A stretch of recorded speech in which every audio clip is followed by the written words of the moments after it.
Okay, so now we're going to go through a higher level question.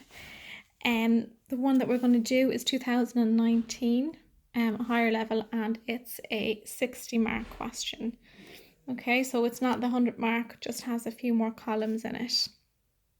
Okay, so you see here again, we get a balance sheet. So it's basically, it's the same as the ordinary, only there's more workings involved. Okay, so I've set up my page like so.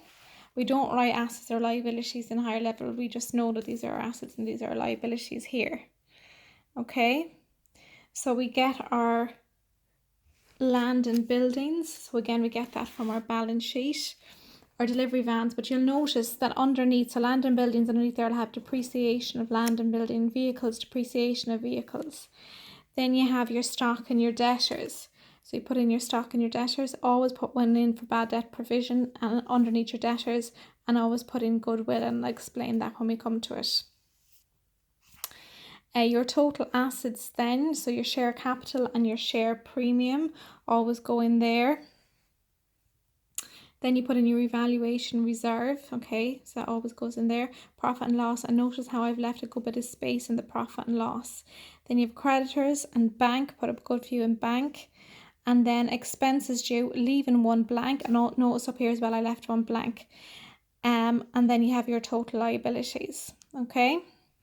Then going across the top here, you'll see that I always start with the start of the year, because in the ordinary level, it was for a month, whereas this is for a year in the higher level.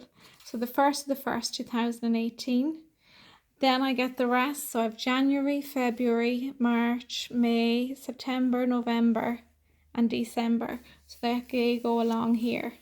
And then we have a total at the end. Okay, so that's our page set up. Okay, so now we just fill in our figures along here. So our land and buildings, 660,000.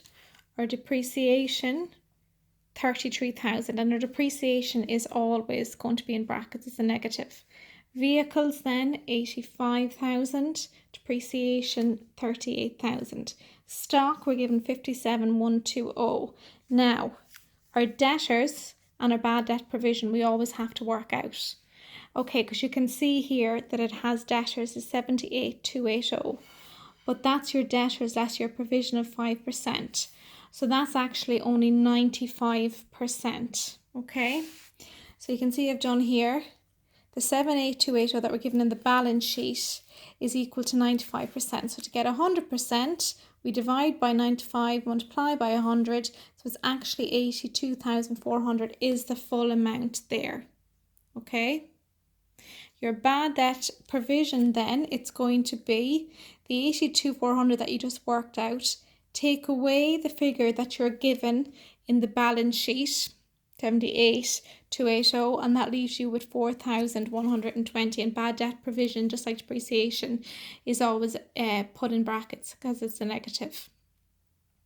So you always have to do that at the start of a question.